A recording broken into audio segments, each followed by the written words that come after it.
Hello, welcome to today's podcast. The title of today's podcast is When Things Go Wrong in Cleaning Businesses. I'm Louise. I'm Diane. And we're looking forward to talking about this. We've got a lot of examples, haven't we? But just a few. The reason for this today is because I'm looking at taking on an under 16, and as part of the council's, process, I have to write a risk assessment, which would be normal, except all they're doing is counting out cloths and packing things into boxes, effectively restocking shelves. I've got to write a risk assessment, counting cloths and stacking shelves. Madness, isn't it? Yeah, it can feel a little bit like that sometimes, but sometimes it can save you from hassle down the line, can't it? Yeah, and as you promptly told me, Louise, have you watched our webinar on employing under 18s? To which I was like, maybe. Yeah, it's in the training library, Louise. So yeah, if you are thinking of employing somebody under 18, you've got a webinar all about it in our training library. I did watch that, although that was about 8 months ago, I think. But no, I've had to learn the hard way and go out, do all my own research and write yet another risk assessment. How do you feel about risk assessments? I feel like, probably like most business owners, that I feel like there are sometimes a necessary evil, but actually the reality is that some of the things that have happened over the years have made me realise that actually they're a key living part of the business, and not just something I do for a tick box. Yeah, sometimes though things go wrong and I go, really, how was I meant to have presented that? Do you know one of my, not favourite ones, because it was a terrible thing that happened. One of my staff was cleaning. She was cleaning in the kitchen. She picked up the toaster by putting her hand in the toaster and with the other hand flicked it on. Right? How this is possible, I don't know. So she electrocuted herself, dropped the toaster, flung her hand across, and then had to have the next day off because her hand, she pulled all the muscles in her arm with the electrocution. I was like, so am I seriously meant to write a risk assessment of don't put your hand in the toaster and turn it on? No, obviously that wasn't it. But you must have had things like this where you go, really? Yeah, so my favourite of that, which I still don't quite know how to write a risk assessment about it, is one of our team had been cleaning in a house. She was downstairs finishing off and there was this almighty crash upstairs. She went upstairs to investigate what it was, and a pheasant had flown through a closed window, smashed the window and landed in the bedroom, just completely random. She panicked, shut the door, and phoned our manager, and our manager ended up going around and catching this pheasant in a washing basket. There was feathers and bird poo everywhere all over the bedroom. They rang the client, explained what had happened, taped up the window. The client's husband did actually come home, and they stayed behind. My manager and my team member stayed behind a little bit to try and clean up a little bit so it wasn't left in quite such a mess. But how you write a risk assessment for that, I don't know. But we did get a good review from the client about it, but I don't know how I will write a risk assessment about that because that's just so random. But I suppose when things like that happen, the team members got their mobile phone with them, the risk assessment, and the outcome of what they should do is to just ring their manager for help. So yeah, but random things do happen in people's houses. And do you know what? This is the one thing that I know that we taught on the course. Phone the manager or phone the office is a perfectly reasonable action in a risk assessment. What do you do? Phone for help. Phone up. Yeah, and that's one of the things for us is it's key to always have a mobile phone with us. And there's so many other things that have happened where a mobile phone is an essential, absolutely, as part of the risk assessment. Yeah, it's so some of the other ones that we've had was a cat escaped out the front door, right? Yeah. Which, this has happened. Surely it's happened to all of us. And the customer was at home. And of course, it's all our fault. The cat got out. It's like, but how are we meant to walk through the door without the cat escaping? And then obviously we get dragged into sort of searching for the cat. It's really terrible. The cat's never been outside in its life. And you go, oh, come on, we're here to clean. Could you not have looked after the cat and kept the cat in a room? Why was the cat wandering around the house where the possibility is that it could have escaped? But again, this is risk assessment to begin with. The customer keeps the cat in the bedroom with them. Yeah, absolutely. And the other thing with cats as well is we have on our, our risk assessment, I suppose, which is all on our notes. And when a client's got a pet, is you don't leave the doors shut in the house because cats. We've shut a cat in a bedroom before all day. We did worse and it's than not that. pleasant for a client to come home to when the cat's been shut in a bedroom without a litter tray all day. So yeah, leave all the doors open when the client's got a cat. So we did this. It was actually one of my favourite clients. Absolutely loved them. We did a clean. It was on a Friday afternoon. Unbeknownst to us, they'd gone away for the weekend. We accidentally trapped the cat into the top bedroom, like the attic bedroom, which had an ensuite. The door was left open to the ensuite, but the staff had put toilet cleaner down the toilet and they're meant to flush it away, but they hadn't flushed it away. So there was toilet cleaner down the toilet and they'd left the toilet bowl open. Not our standard practice, but whatever, no one really cares. The cat got locked in. They'd drunk from the toilet bowl, which was full of toilet chemicals, and they'd scratched up all the carpet at the door. It obviously got really, really hot in the attic bedroom. They came back, having left the cat there for 2.5 days, and were fuming with us. And I was like, I don't know what to say. Like, how do you come back from that? You know, you go, wow.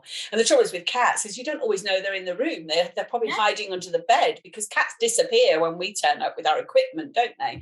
They're usually the first exit or under a bed or hide. So you don't know they're in the room. So yeah, the risk assessment on that, a property with a cat particularly, is either leave all the doors open or the client agrees the cat will stay in one room. Whatever it is that you need to do to make sure that that pet is going to be safe is so important. It's tricky though, isn't it? Because particularly with an attic room, you've then got the fire risk and they've all got fire doors on them. So those doors all need to be shut. And you go, right, do I shut them for the fire risk or do I leave it open for the possibility that a cat is hidden somewhere in the room? Yeah. And again, this is where you sort of pass the responsibility to the client. Very much so. Yeah. I make sure it's written down. What do you want, doors open or shut? Because there isn't a right answer. No, and isn't it true that a lot of these incidents that have happened have led to us rewriting how we do things and changing the way we agree things with clients? So part of this is, learning by our own bad examples, isn't it? Yeah. Do you know another one that we've had? And I run this with my staff. What would you do if a fire alarm goes off when you're in a house? Well, usually they panic, don't they? That's the first thing that they do. Beyond panicking, what are you supposed to do? And obviously, we have to write processes for this. Yeah. And of course, if you ask a member of staff, what should you do if a fire alarm goes off? And they say, get out of the house and phone the fire brigade. So we phoned the fire brigade, not with an alarm going off, we phoned in advance. And we said, well, help us write a fire procedure here. And they were really nice about it. And they said, we hate writing risk assessments for your job. And I was like, yeah, I can see that. And they said, well, 9 times out of 10, it's a faulty battery.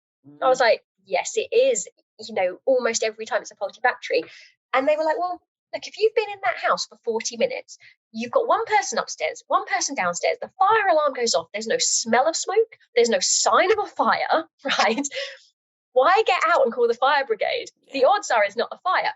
So then we had to start retraining the staff to go, okay, well, I don't want you to go necessarily searching for a fire, but if there is no signs of a fire, you're not supposed to fight it, but you've got to be realistic.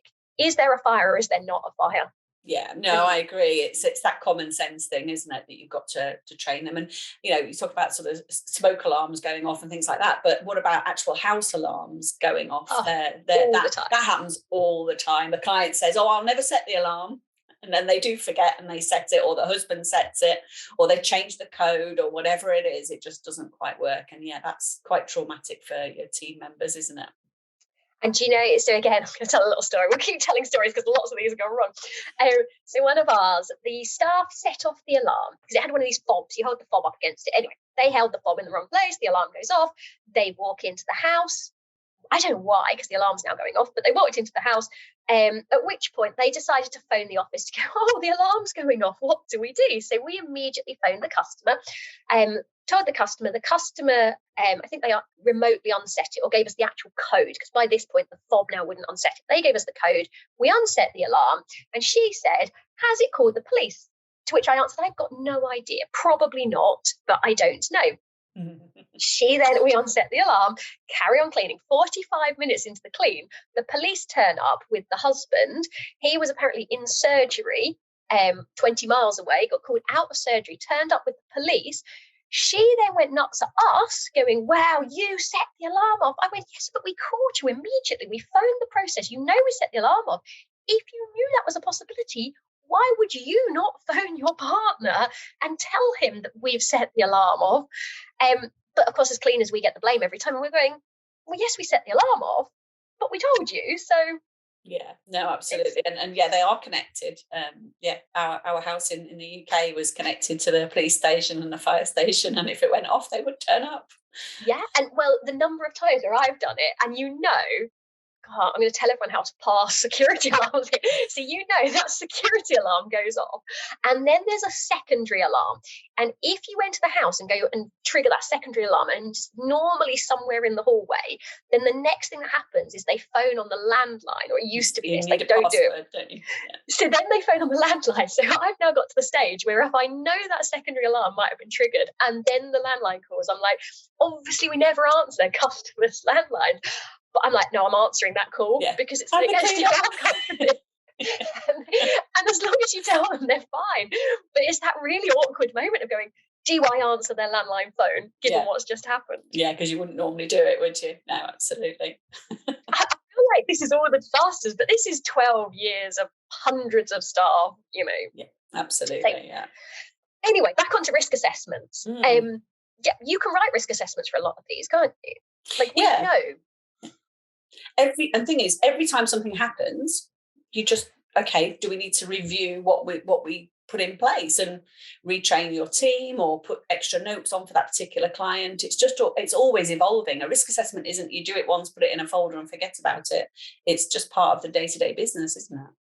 Yeah, and even as simple as alarms that we're talking about, do not trigger that secondary alarm. You've set it off, but you can write it.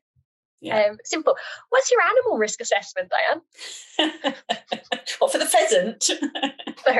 There's so many animals, aren't there? Yeah, so many different ones. Yeah, we've had clients with tarantulas and snakes and all sorts. And so how do you risk assess those? We've even had a team member that was terrified of dogs and cats. It didn't work, I have to say. But it is difficult because there's such a variety. Like, all your clients' homes are different, all their pets are different as well, and dogs particularly are usually the ones where you worry about it from a staff safety point of view, because they can be unpredictable. Some dogs, they just want to help. Some dogs just don't want you in their territory, do they? It's a bit like children, I suppose. They want to help, do they? Well, they do. They want to join in, don't they? Oh, a vacuum cleaner, that's exciting. I'll help with the pipe and remove it for you and that sort of thing, don't they? But so you have to take each client and their pets and everything individually, don't you, almost? Yeah, this is why at the beginning I'm like, you tell me, you write my assessment, and if I see that it's not going to work, you do it. But again, do you clean dog and cat bowls that sit on mats? Do you know what I'm talking about in the kitchen? I do. I know what you mean. Yeah. Clean them? Do you know what to do? Yeah, it's like, if you don't clean them, you don't feel, the bowl itself, probably not, but the mat that it sits on, if you don't clean it, are you really cleaning the floor? And it's damp underneath that mat and it gets a bit icky, and you've kind of got to clean it, haven't you? You have, and what about, you must have had it loads of times, litter tray, where they've got a top on it, but somehow the cat's kicked it across half the room. Yeah, you've got to clean it up, haven't you? Yeah. Yeah, but then I'm like, I don't want all your cat litter and feces going up my vacuum. So then it's like, right, you need to supply a dustpan and brush, and that goes straight back in the litter box, and that's it. Yeah. So we would have it's on, if clients got pets, it just has a specific information about that particular animal that we've agreed with the client. It's just very individual. There's a generic thing as to what to do in a situation, but other than that, it's quite individualized, isn't it? Which is why I know you do this as well. Every client, you go through the risks. Yeah. House bunnies? Yes. Oh, those lovely droppings. Yeah, very nice. Yeah, but they were kept in a room where we didn't clean it. We have a lot of house bunnies, a lot of them. And it's not the droppings, it's the straw. Oh, yes, yeah. Straw and carpet. Why, guys? Yeah, we've done a deep clean years ago now, and that was bunnies and straw all over a room. It's crazy. Yeah, and hair, and anyway, I'll move on from those. But you've had some rather interesting experience with some faulty fixtures and fittings as well, haven't you? Yeah, so one of my, this is going back such a long time, probably about 12, 13 years ago, when I was doing a lot of the cleaning in the business, and we did a big spring clean, completely underquoted, but that's another story. And they had these Venetian blinds in the kitchen, 2 massive windows with Venetian blinds, and they're the thin metal ones that are just awful to clean, aren't they? They bend, don't they? The language is always blue when you're doing those. They're just awful. And they were greasy, they were mucky. But I persevered and I cleaned every single slat, absolutely spotless they were. And then after I'd done that, I put the blind up and I cleaned the window. But these clients, particular clients, were on holiday. So I thought I need to put the blind back down again before I leave, because obviously, for security's sake while they're on holiday. And we had finished the whole house, like I said, completely underquoted, probably got paid about £3 an hour. However, I'd done it and it was fine and they were becoming a regular client. So the last thing I went to do was just to go around and check all the doors and windows were closed and everything, and then to put these blinds back down in the kitchen. So I went to just pull the blind down, just a normal operation, and it fell out of the ceiling. Literally the whole thing just came down from the ceiling, plaster everywhere. It broke the things that were on the window ledge in the kitchen, just a complete mess. And I was absolutely mortified because it was quite early in the business and it was just like, but not just that, I then had to, of course, clean up after it. And I just kind of stood the blind to the side of the window when I'd finished, left a little note for the client saying, I'm really sorry. I mean, it just wasn't fixed properly. There was no battening. It wasn't my fault. And that can happen. That's the reality of people's. I mean, that particular house, to be honest, had a lot of things like that in it. The taps would be loose and tiles would be loose in the shower. And that's what you have to be aware of, is they're not perfect. So we always go through with the client now that, if I clean that picture, I don't know if it's going to fall off the wall or not. So that is not covered in terms of breakages because it's not our fault.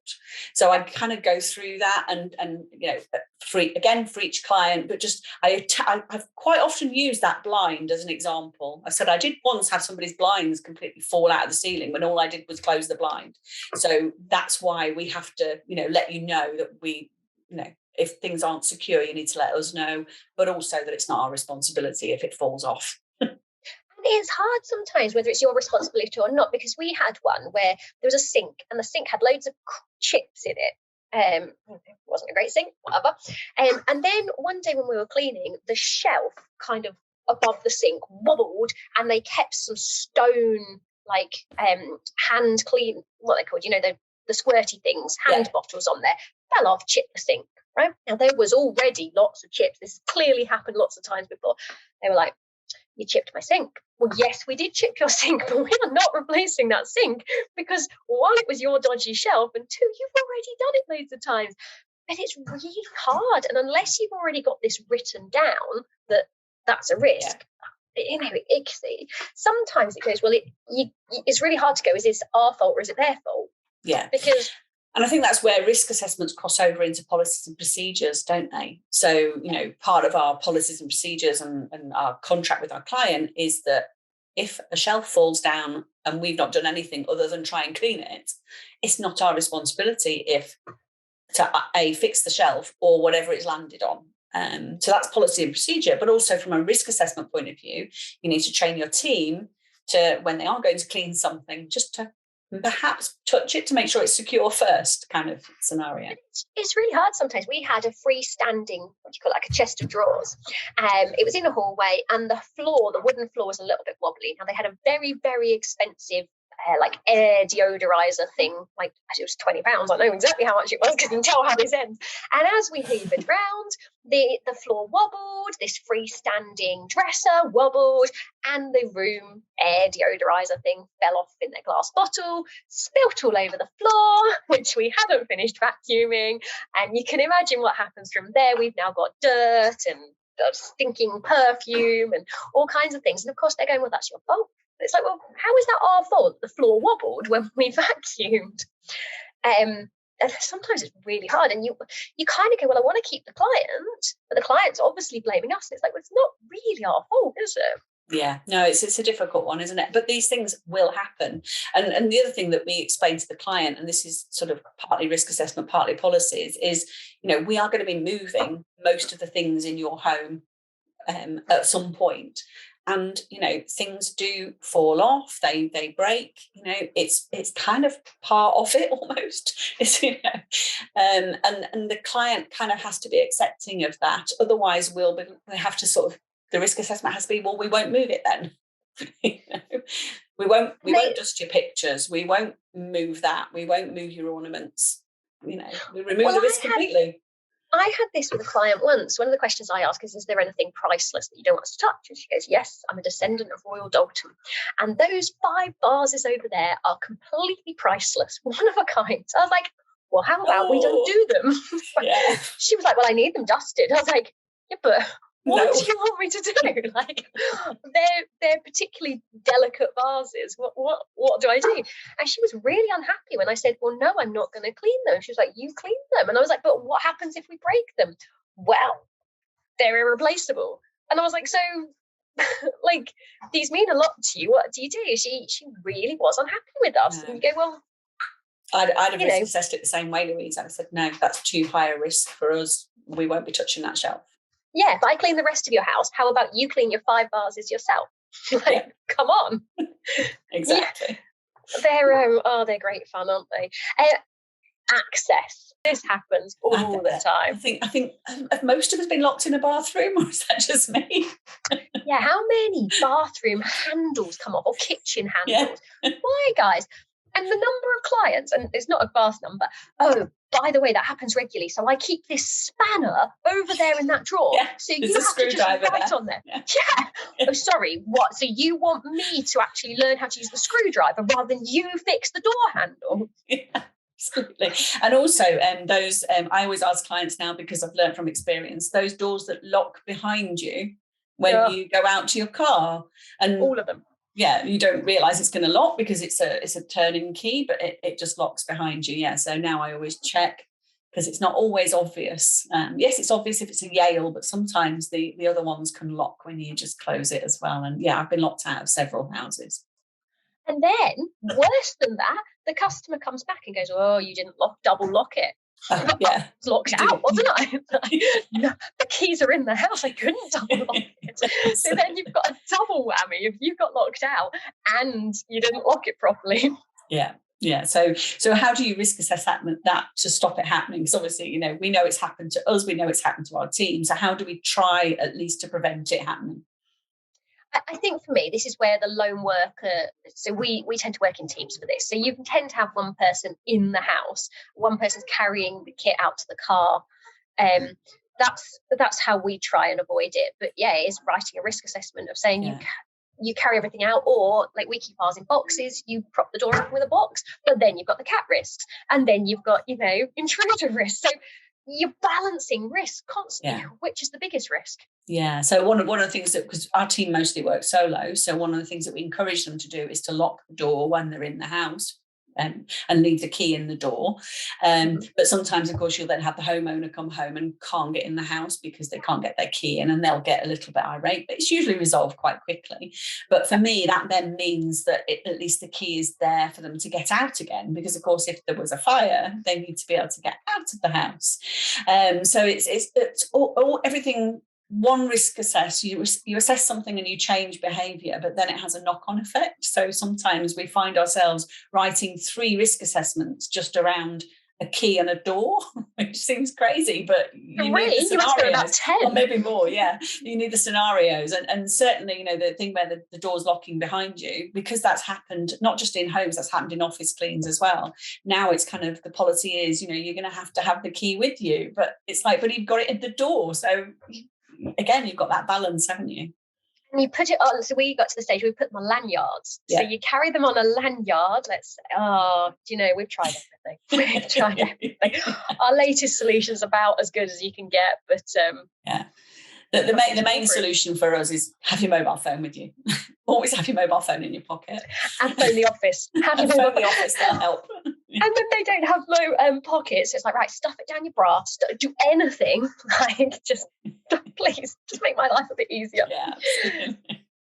And there was a time when you said, don't take mobile phones into houses, and now it's really, we're almost negligent if they don't have their mobile phones in houses. And I definitely. We have this in the outdoors when you're working with people, especially working with teenagers. We used to say, right, you don't have your mobile phones when you're on a walk with us. Now we say, no, you have it, because if someone twists their ankle, it's a bit different to cleaning that. I'll move on from that example quite quickly. We'll go back to cleaning. No, it's important, isn't it? So what about chemicals then? So how we sort of risk assessing those. I mean, there's the general, obviously there's COSH, Yeah, but what I'm talking about is using chemicals, carrying chemicals in, you know, we've had cleaners that have put their tray down on a dining table, for instance, and some chemical spillage on a wooden dining table. So the rule is you don't put it on a surface other than a floor. And how many times do we see this in the groups? And I'm literally looking at it going, oh, that is the shape of the bottom of a bottle of Flash. Do you use Flash? Yes, but they didn't put it on there. Like, I bet they did. Yeah. But they didn't use it yet. But we might have dribbled down the side a little bit, and that will burn straight through that wood. Yeah, absolutely. We don't even give them concentrates anymore. So the concentrates were what was damaging the most things. But yeah, like you said, I'll tell you what one of my staff did, which is so easily done. They left a slightly damp, they were doing damp and dry dusting in a lounge. They left a slightly damp cloth on a coffee table. It was, anyway, the customer was on holiday. Why does it always end with the customer's on holiday? The customer's on holiday for a week. So like 4 or 5 days later, they came in and it had turned like sort of black spots of mold underneath the cloth. And so they came back and they said, right, can you replace the wooden coffee table? Now, that shouldn't be such a problem. Oh, it was custom made for our wedding. Course. Really, really. So then we said, all right. And they were like, it's real wood. And we went, all right, well, I'll tell you what, we'll just sand the top off your coffee table because this matters to you and it matches everything else. So we start sanding the top off. Turns out it's laminate, right? And then we were like, we can't sand the top off this. And we were like, well, now we're only going to replace a laminate coffee table and they're a lot cheaper to do. They didn't like us. Gosh, it makes it sound like we're really awful. But you can, like, I can only replace. All these things are not just a risk to your team, they're a risk to your business. So you have to understand how to handle these things. And we, funnily enough, talk about clients being on holiday. We had one where a client was on holiday, team member had cleaned, and it was an apartment with an apartment underneath. And in the bathroom, the tap apparently dripped. It was turned off, but it apparently dripped. And my team member had left it was one of those turny plugs, you know, that just spins round. And they'd left it in place. So this tap had just continued dripping while the client was on holiday for 2 weeks, and it had flooded the bathroom and the bathroom of the flat downstairs. What happened to the overflow? Well, it obviously didn't work. So we ended up having to claim on our insurance there was actually no damage to the actual apartment, but for the damage to the apartment below because their ceiling came down. So despite the fact you did not cause the dripping tap, they were fully aware of it. Yeah, absolutely.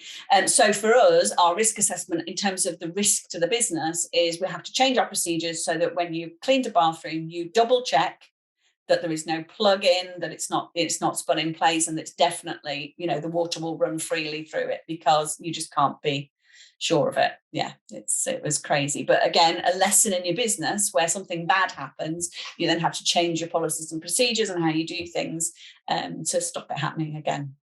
I do think sometimes, like, I know that we do, you've got to push back on customers a little bit. Like in that example, was your cleaner negligent?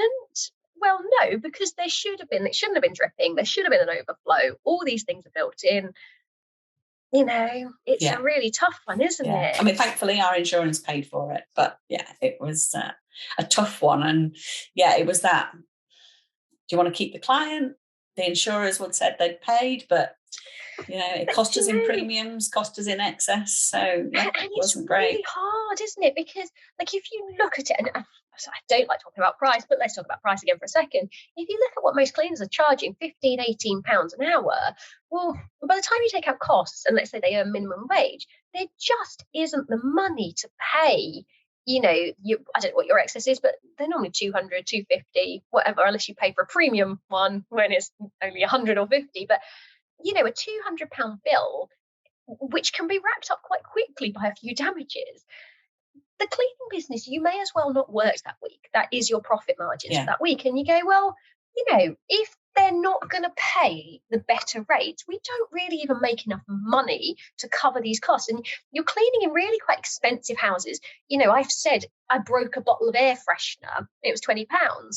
Well, if you're only charging £15 an hour, that's going to be a week's work. Yeah, you have to work a lot to make that money back, don't you? Yeah, and this is why I suppose the risk assessment is not just a legal thing. It's not just a tick box. It's not just to protect your staff. It's to protect your business, to kind of understand what could happen and what could go wrong. So although and it does. Yeah, and this might feel a bit of a negative podcast. It's not negative. It's just meant to kind of share examples of what could go wrong, isn't it? And what hopefully you can put in place to you can't stop it happening to you, but you can hopefully stop some of the worst outcomes from it happening to you. And I think one of the interesting things that I've found, and actually you look at the numbers, and obviously we've given some quite extreme examples, but in terms of breakage, I think we did one week where we broke like 4 cups. Now, luckily most of them just got replaced from Tesco's, but when you're talking £5 a cup, do you know, these things happen quite regularly, very regularly. Like, it's unusual to have a week without a breakage, if I'm on it. I mean, okay, it depends on the size of your team, but if it was just you and you broke something every day, it'd be a little bit of a worry. But when you've got a team, it happens. 20, 30 people, it only takes them each to break something 1.5 times a year. Well, that's 1 a week. And that's like, that's not that much, is it? Like, it's particularly if they're all doing weekly cleans. So, and so this is the thing I think. So it's risk assessment, it's tying it into your policies, but then it's kind of being realistic about it as well with the customer and going, I don't know if we're going to cover this. Yeah, absolutely. And you say we weren't negligent in any way, and then actually maybe it's just part of having a cleaner. Yeah. Do you think we ought to be a bit more brutal almost at quote stage? And you are anyway, aren't you? Yeah, we cover it off at the quote. We actually don't cover under a certain amount for accidental damage.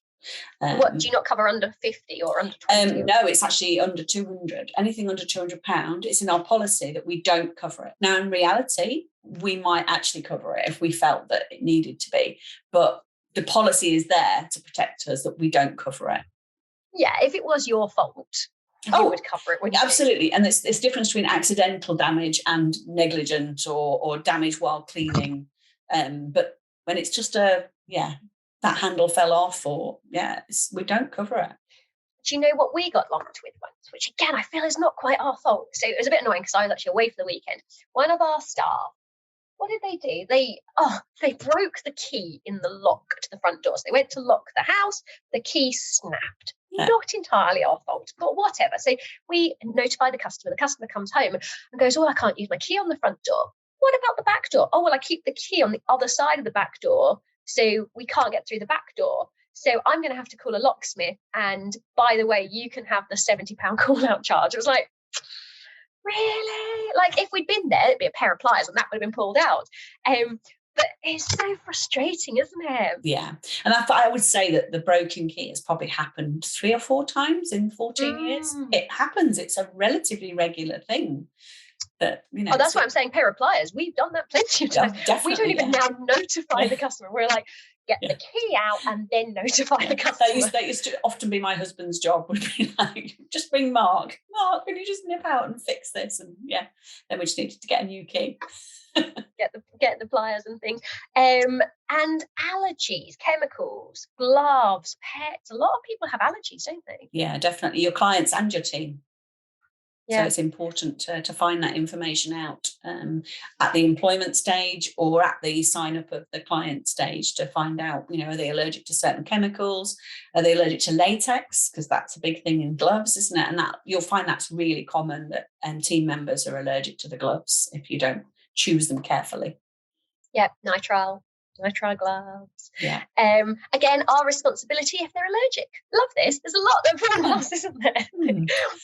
Goes wrong a lot, and you go, come on, what now? What have I got to deal with?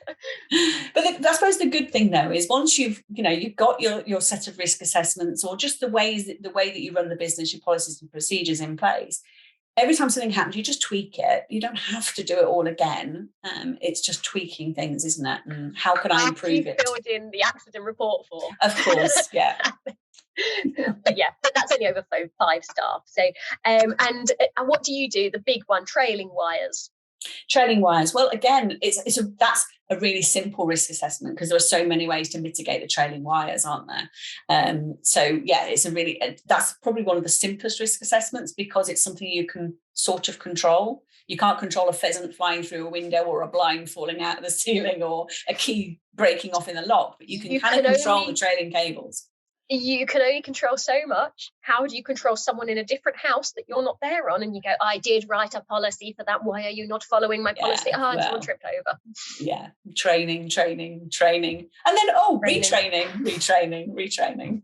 Yeah. Endless training. Throw in a quick disciplinary. Come on. yeah, a bit of training, bit of discipline. No, it's usually retraining. And, I know you like a disciplinary, Louise, but really positive. Like improvement notices, they're one of my favourite tools. Yeah, a lot of people. I know we're not really talking about disciplinaries, but so we're going to do a webinar on this, because like my disciplinaries, I've got to say, like it's a disciplinary investigation. And actually, I see this all the time, that people are terrified of conducting these disciplinaries.